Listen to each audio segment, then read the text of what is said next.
প্রচুর টাকার মালিক, যাকাত দেয় না, মসজিদ মাদ্রাসার জন্য দান করে না। 40 বছর বয়সে সুগার হয়ে গেল, তার 3 বছর পরে কিডনি খারাপ হলো, চোখে ছানি পড়ে গেল, কানে কালা হয়ে গেল, এবার ব্লাড ক্যান্সার হয়ে গেল।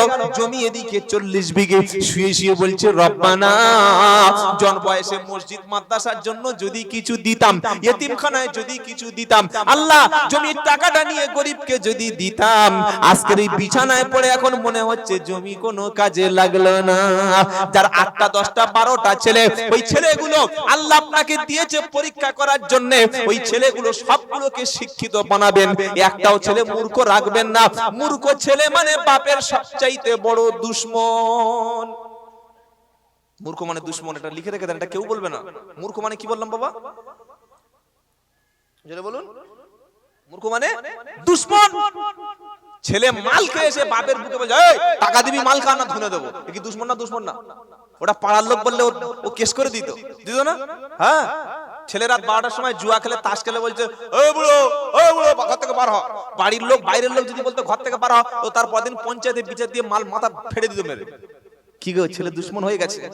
ছেলে কেন দুশমন হয়েছে? ছেলের হাতে আপনি শিক্ষা দেননি, স্কুলে পাঠাননি, কলেজে পাঠাননি, ইউনিভার্সিটি পাঠাননি, ওকে আল্লাহর কালামটা শিক্ষা দেননি। প্রচুর ছেলে আছে কোরআন পড়তে পারে না, প্রচুর ছেলে আছে স্কুলেই যায়নি, নিজের নামটা সই করতে পারছে না। আগের যুগটা ছেড়ে দিলাম, বর্তমান যুগে কেন মানুষ মূর্খ থাকবে?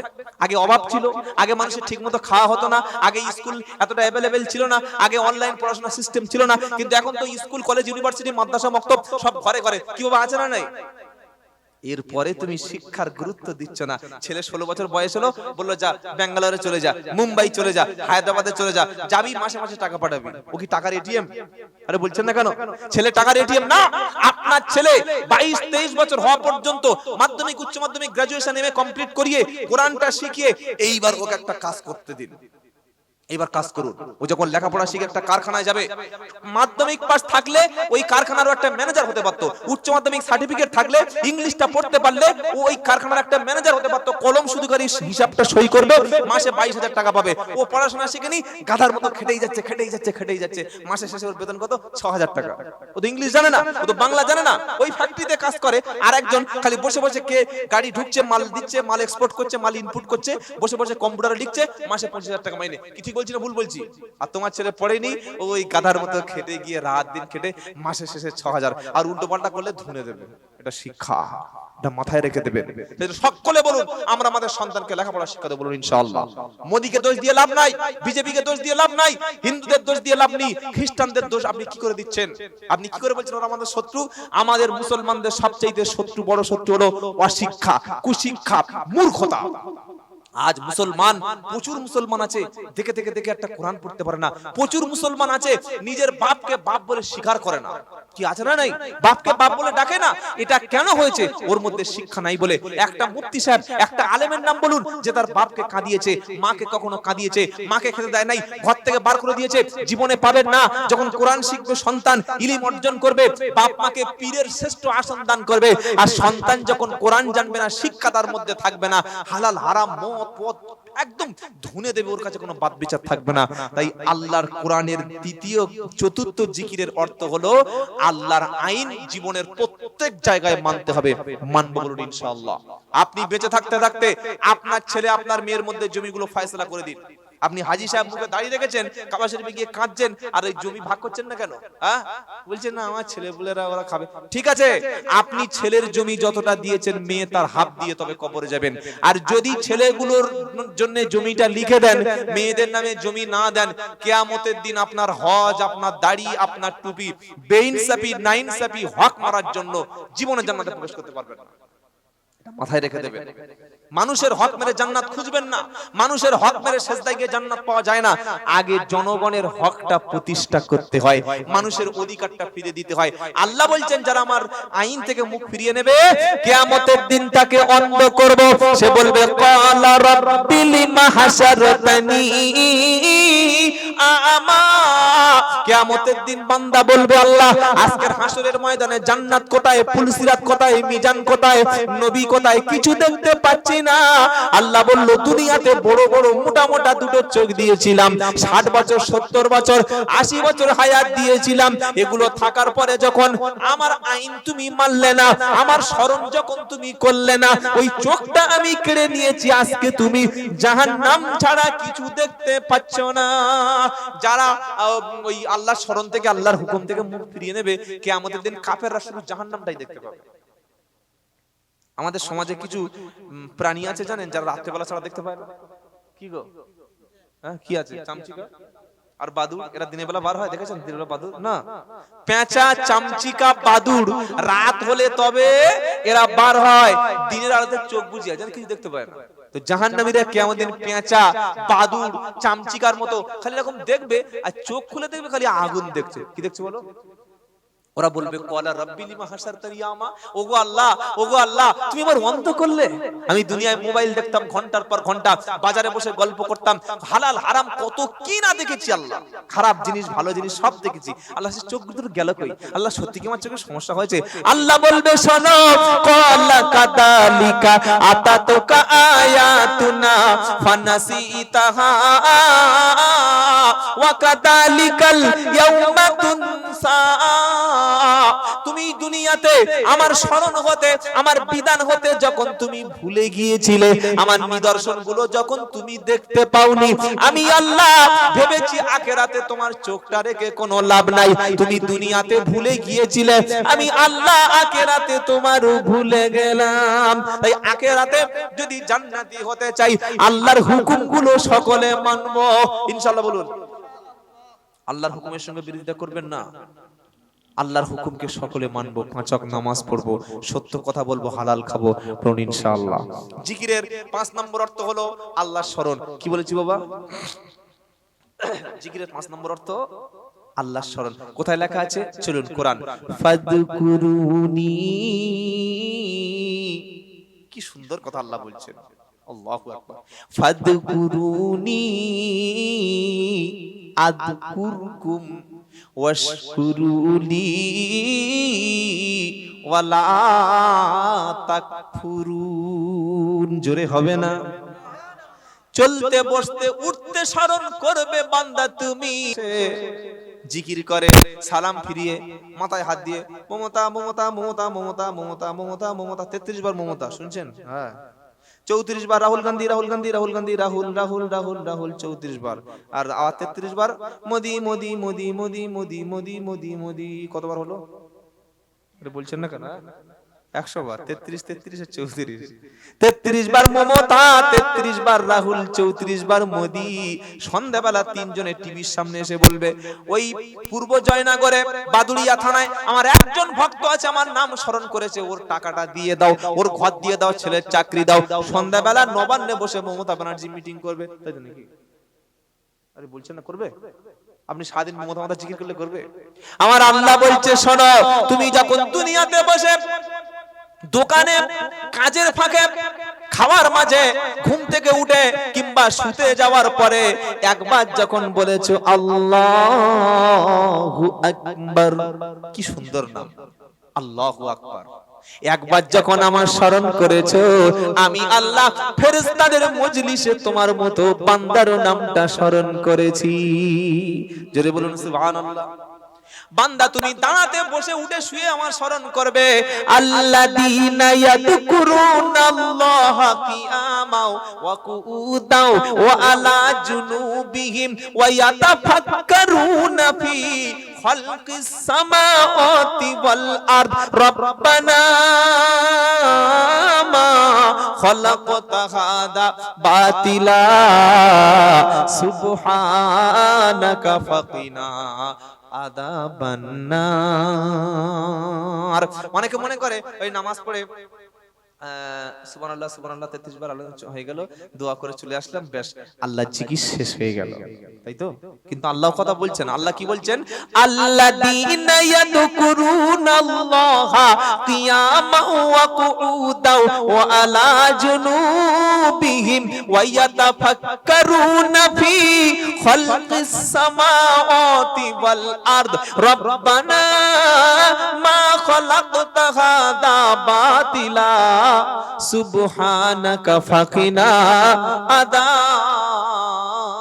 আযাবান্নার। জোরে হবে না? গল্প করছি বলে মনে হচ্ছে। 4 নম্বর পারা 14 নম্বর পৃষ্ঠা 10 নম্বর লাইন 191 নম্বর আয়াত, সূরার নাম আল ইমরান। আল্লাহ বলছে শোনো, আমার বান্দাদের মধ্যে দাঁড়িয়ে তারা স্মরণ করে, বসলে আমার স্মরণ করে, শুয়ে আমার স্মরণ করে। জোরে বলো।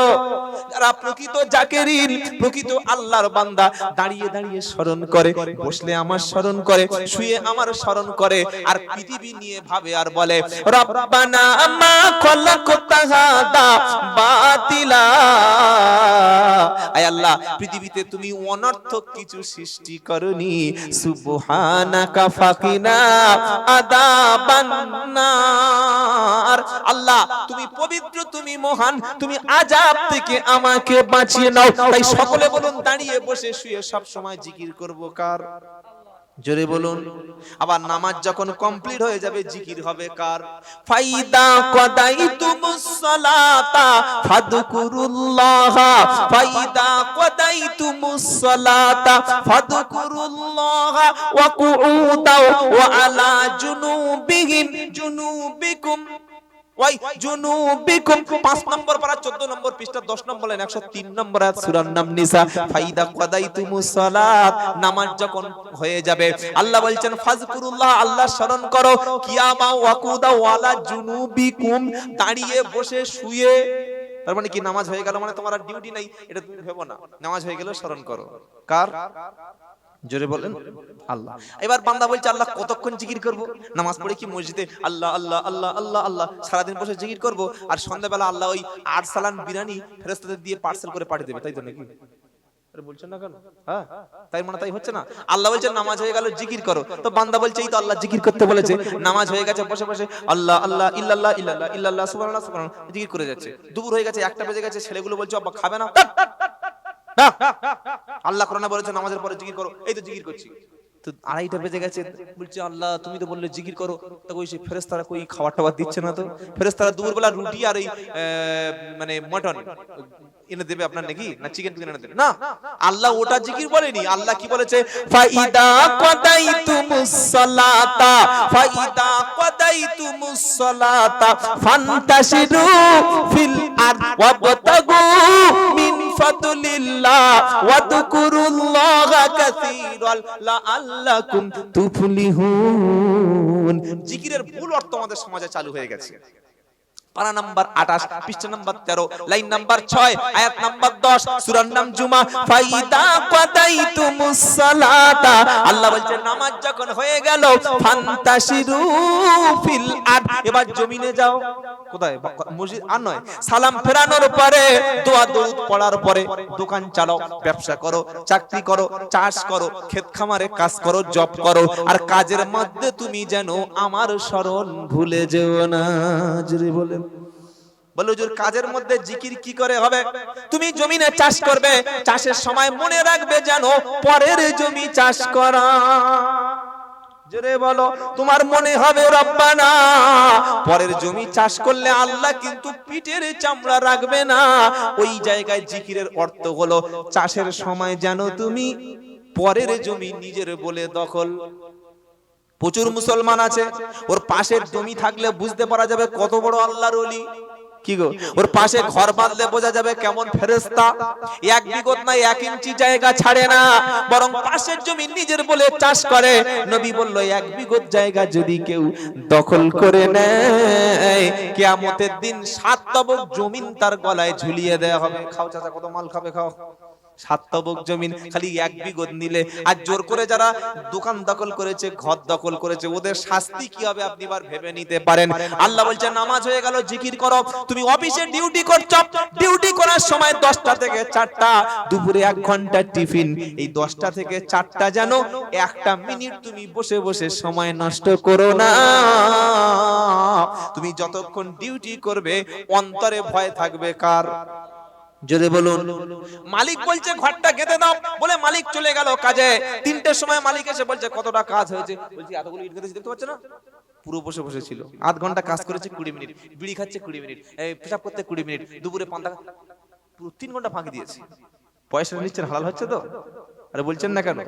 ওখানে কাজের মাধ্যমে তুমি এই স্মরণটা করো যে আমি এখানে একটা মিনিট তাকে ফাঁকি দিতে পারবো না, ফাঁকি দিয়ে পয়সা নিতে পারবো না। ওখানেই ওটা হচ্ছে আল্লাহর জিকির, আল্লাহর স্মরণ। মনে থাকবে ইনশাআল্লাহ। হ্যাঁ, ওটা আল্লাহর স্মরণ। তুমি যখন দোকানে মাল বিক্রি করছো, তুমি ওই কাস্টমার বোকা বলে বা কাস্টমার বাচ্চা ছেলে বলে ওজন ঠকিয়ে দিলে, অনেক বলবো যে এখন তো কম্পিউটার পাল্লা, এখন কি ওজন ঠকানো যায়? হ্যাঁ যায়। কিরকম বলবো? কম্পিউটার পাল্লায় মাল দিচ্ছে, এদিকে আলু কিনতে গেছি, মাছ কিনতে গেছি, তো মাছ তো আর পাল্লায় তুলে দেবে না, একটা ওই কাঠের বা প্লাস্টিকের ঝুড়ির উপরে দিয়েছি, দিয়ে দেখলো, বললো এই তো 1 কেজি 10 গ্রাম, 10 গ্রাম বেশি দিয়েছি। তোমার এই যে কাঠের ঝুড়িটা, এটা তো কই ওজন করে না, ওটা তো মাছের সঙ্গে আমি কিনবো না, কিনবো না। পরে ওর থেকে দেখলাম 30 গ্রাম 40 গ্রাম বাদ দিয়েছি। এটা লোককে ঠকানো।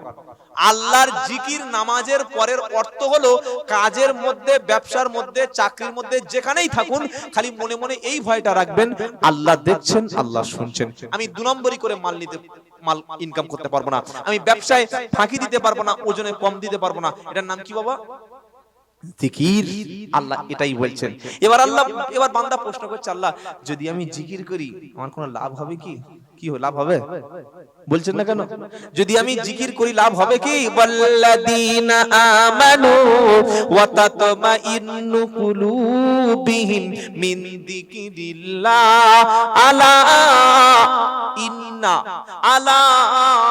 ইন্না যিকরাল আলা বিযিকিরিল্লাহি তাতমাইন্নুল কুলুব। 13 নম্বর পারা 12 নম্বর পৃষ্ঠা 3 নম্বর লাইন 28 নম্বর আয়াত সূরা নম্বর 8। আল্লাহ বলছে শোনো, আল্লাযীনা আমানু ওয়া তাতমাইন্নু কুলুবুহুম বিযিকিরিল্লাহ, যারা ঈমানদার তারা জিকির করে মনে তারা শান্তি অনুভব করে। আচ্ছা, মাছ কোথায় থাকে? গাছে থাকে, তাই তো? পানি থাকে, পানিতে মাছ থাকলে শান্তি পায়। দুনিয়াতে মাছ উঠে গেলে মাছের তখন অক্সিজেন শেষ হয়ে যায়, মানে পানিতে যেটা মাছের জন্য প্রয়োজন ওটা দুনিয়াতে থাকে না। মাছ তখন বেশিক্ষণ বাঁচতে পারে না, পানি ছাড়া মাছ চলতে পারে না। কোন মুমিন ব্যক্তি জিকির ছাড়া 1 সেকেন্ড সময় নষ্ট করতে পারে না। চলতে বসতে উঠতে জিকির করবে কার? আল্লাহ। তাই কোরআন শোনাচ্ছে, ওয়াল্লাযীনা আমানু ওয়া তাতমাইন্নু কুলুবুহুম বিযিকিরিল্লাহ, যারা ঈমানদার তারা জিকিরে মনে মনে শান্তি পায়। জোরে বলো সুবহানাল্লাহ। যারা দেখবেন প্রকৃত নামাজি, প্রকৃত কোরআন পড়নেওয়ালা, আসরের ওয়াক্ত হয়ে গেল খালি বলছে মসজিদ কোথায়? বলছে এখান থেকে 2 মিনিট, বলে চল মসজিদে যাব। মসজিদ খোঁজে না যারা প্রকৃত নামাজি, হ্যাঁ মসজিদ খোঁজে। যারা তাহাজ্জুদ পড়নেওয়ালা, রাত হয়ে গেলে তাহাজ্জুদ ছাড়া তারা ঘুমায় না। মাতাল রাত্রে বেলা মাল ছাড়া ঘুমায় না। যারা খারাপ নারীর সঙ্গ নিয়ে ফেলেছে, রাত্রে বেলা খারাপ নারী ছাড়া ঘুমাতে পারে না। যারা টাকার পিছনে ছুটছে, ও দিনে একটা মোটা টাকা ইনকাম না করে ঘুমায় না। আর যারা আল্লাহওয়ালা, আল্লাহর জাকিরিন বান্দা হয়ে গেছে, আল্লাহর নৈকট্য লাভ করেছে যারা, আল্লাহ বলছে আল্লাযীনা আমানু ওয়া তাতমাইন্নু কুলুবুহুম বিযিকরিল্লাহ, যারা ঈমানদার, আল্লাহর জিকির, আল্লাহর স্মরণে তাদের অন্তরে শান্তি আসে। শান্তি মদে আছে, গাঁজায় আছে, টেনশনে মদ খাচ্ছে, মাল খাচ্ছে, টেনশনে দেখি ঘুমের ওষুধ খাচ্ছে খেপা। আবার কিছু কিছু যুবক ছেলে খুব টেনশন হচ্ছে বলে কানে হেডফোন দিয়ে গান শুনছে, আর পুরাতন প্রেমিকার কথা শুনে চোখ থেকে পানি ফেলছে, জল ফেলছে। কেন? বললে আমার মনে খুব অশান্তি। আল্লাহ বলছে মনের অশান্তি দূর করার জন্য মাল খেলে, সিগারেট খেলে, গাঁজা খেলে এসব কোনো লাভ হবে না। মনের অশান্তি দূর করতে পারে আল্লাহর জিকির। আর জিকিরের মধ্যে কটা বলেছি? 5টা। কোরআন পড়ো, অশান্তি দূর হবে। তুমি মানুষকে দিনের কথা বলো, অশান্তি মন থেকে দূর হবে। তুমি নামাজে দাঁড়িয়ে যাও, মনের অশান্তি দূর হবে। কি শুনছেন আপনারা? আল্লাহর হুকুম অনুযায়ী চলো, মনের অশান্তি দূর হবে। বসে বসে চোখটা বন্ধ করে সুবহানাল্লাহ, আলহামদুলিল্লাহ, লা ইলাহা ইল্লাল্লাহ এটা বারবার তুমি পড়ো, তোমার মনের কষ্টটা, দুঃখটা সঙ্গে সঙ্গে দূর হয়ে যাবে। জোরে বলুন সুবহানাল্লাহ। আল্লাহ বলছেন তাহলে অন্তরে শান্তি আসে কিসে বাবা? ভালো বউ পেলে না, ভালো জমি পেলে না, বেশি টাকা উপার্জন করলে না, টাকা যার যত উপার্জন বেশি তার জীবনে শান্তি তত কম, এটা মনে রাখবেন। যার জীবনে দিনে 20-30 হাজার টাকা ইনকাম করে ও মাল ঘুমোতেই পারে না। কি শুনছেন? যার জীবনে যত বেশি টাকা, যত বেশি উপার্জন, তার শান্তিটা তত ছোট হয়ে আসে। পকেটে 10 টাকা আছে, রাস্তাঘাটে দোকান ফোকান যে কোনো জায়গায় আপনি শুয়ে ঘুমোতে পারবেন, পারবেন না? পারবেন না। 10 টাকা জেনাই নিক কি গো, কিন্তু পকেটে যখন 100 টাকা থাকবে তখন ঘুমাতে গেলে রাস্তার পাশে ঘুমাবো, যদি আমার টাকাটা বার করে নেয় তখন একটু চিন্তা হবে। পকেটে যখন 1000 টাকা থাকবে তখন মোটামুটি ওই রাস্তাঘাটে আর নয়, তখন একটা মোটামুটি ওই দরমার বেড়া বা বাঁশের বেড়া দিয়ে একটা ঘর করতে হবে না? হবে না? হ্যাঁ। আর কাছে যখন 1 লাখ টাকা থাকবে তখন আর ওই বাঁশের বেড়া হবে, গ্রিল লাগাতে হবে। যদি 10 লাখ টাকার মালিক হয় তখন শুধু গ্রিল নয়, তখন সিসিটিভি ক্যামেরা বসাতে হবে আর দামি কুকুর আনতে হবে, চোর আসলে যেন ভৌগুরের জেগে ওঠে। কি বলছি বাবা? যত পয়সা বেশি তত শান্তি কম। দিনে 500 টাকা ইনকাম করে সন্ধ্যা পর্যন্ত কাজ করে দেখবেন নামাজ পড়ে বাড়ি শুয়ে পড়েছে। আর যে দিনে 10,000, 20,000, 30,000 টাকা সারা রাত জেগে ভোরের বেলা চোখ লাল করে এসে শুয়েছে, দেখছে ঘুম নাই। ঠিক হয় না? হয় না? আল্লাহ বলছেন শোনো, তোমার অন্তরটা সেদিন শান্তি পাবে যেদিন তোমার অন্তরে শুধু আমি আল্লাহ থাকবো, পৃথিবীর আর কেউ থাকবে না। তোমার মনে, তোমার স্মরণে, তোমার স্বপনে যখন আমি আল্লাহ শুধু অধিকার পাবো, আর কারো অধিকার থাকবে না, সেদিন তুমি শান্তি পাবে। এটা বলেই আল্লাহ বলছে, আল্লাহ বিযিকরিল্লাহি তাতমা ইন্নুল কুলুব।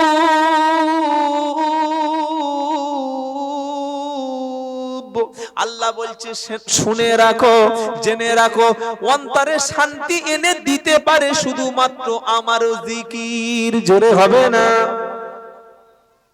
টেনশন করলে আল্লাহর জিকির করবেন, শান্তি আনবে কে? আল্লাহ। রাগ হয়ে গেছে খুব জোরে, জামার হাতাটা গুড়িয়ে বিবির মেরে দাঁত ফেলে দিয়েছে, ভালো কাজ? আরে মারবেন দুই একটা, ভালো কাজ তো, কাজ তো ভালো তো। কি বলছেন? রাগ হয়ে গেছে, নবী বললে তুমি আউযু বিল্লাহ পড়ো। রাগ হয়ে গেছে কারোর উপরে, তুমি প্রতিশোধ নিও না। রাগ হয়ে গেছে তুমি ওযু করো। রাগ হয়ে গেছে তুমি একটু সরে যাও।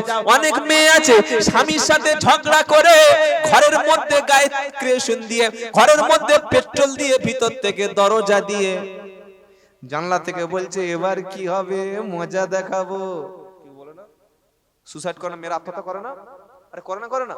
হ্যাঁ, স্বামীর সঙ্গে ঝগড়া করে গায়ে পেট্রোল দিচ্ছে, দিয়ে বলছে স্বামী এবার কি হবে, মজা দেখাবো। স্বামী বলছে তোর পায়ে ধরছি, দুধটা খোল, পায়ে ধরছি খোল। বলছে যত পায়ে ধরো, পা দুবো না তো তুমি ধরবে কোত্থেকে? বলতে বলতে উপর থেকে পেট্রোল 1 লিটার মেরে দিলে আর মাথা থেকে একটা ম্যাচ দিয়ে ফস করে ধরিয়ে দিল। আধ ঘন্টা পরে চিংড়ি পোড়া হয়ে গেল। কি পোড়া? স্বামী বেচারি ছুটে ছুটে দরজা লাথি মেরে, হয় না, পুলিশ এসে মেরে মেরে দরজাটা খুলে ওই হসপিটাল নিয়ে যাওয়ার আগে রাস্তায় শেষ। আপনি যে আত্মহত্যা করলেন না, সুইসাইড করলেন, নিজের জীবনটা নিজে শেষ করে দিলেন, বিষ খেলেন, গলায় দড়ি দিলেন, এতে লাভটা কার হলো বাবা?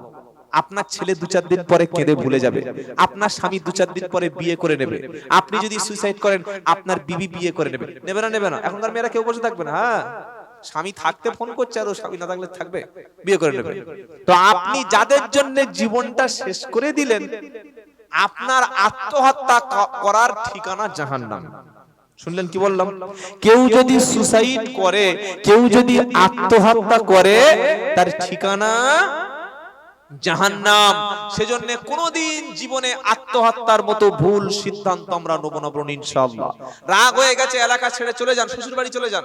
না ভালো লাগে ট্রেনে উঠে যেদিকে মন চায় সেদিকে চলে যান, বাড়ি আসার দরকার নাই। ঝগড়া করে 2-4 দিন রাস্তা দূরে চলে যান, কিন্তু সুইসাইড করার মতো সিদ্ধান্ত যেন কেউ নিও না। সুইসাইড করার শাস্তি হচ্ছে জাহান্নাম। যারা বিষ খেয়ে আত্মহত্যা করবে, গলায় দড়ি দিয়ে আত্মহত্যা করবে, গায়ে পেট্রোল কেরোসিন দিয়ে আত্মহত্যা করবে, ওই শাস্তি দিতেই থাকবে আল্লাহ, দিতেই থাকবে, দিতেই থাকবে। সুইসাইড থেকে আল্লাহ আমাদের হেফাজত করে, সকলে বলুন আমিন। তাহলে আজ থেকে যাদের টেনশন আছে, ঘুম আসে না, মনে শান্তি আনার জন্য বিড়ি সিগারেট খেয়ে, মদ খেয়ে কোনোদিন শান্তি আসে না, শান্তি এনে দিতে পারে আল্লাহর জিকির। জোরে বলুন সুবহানাল্লাহ। কে শান্তি এনে দিতে পারে? আল্লাহর জিকির। যত বেশি আল্লাহ স্মরণ করবেন মনটা তত বেশি নরম হবে। আর জিকির না করলে কি হবে? আল্লাহ বলছেন ফাওয়াইলুল লিল কাসিয়াতু কুলুবুহুম মিন যিকরিল্লাহ উলাইকা ফি দালালিম মুবিন। 23 নম্বর পারা 20 নম্বর পৃষ্ঠা 2 নম্বর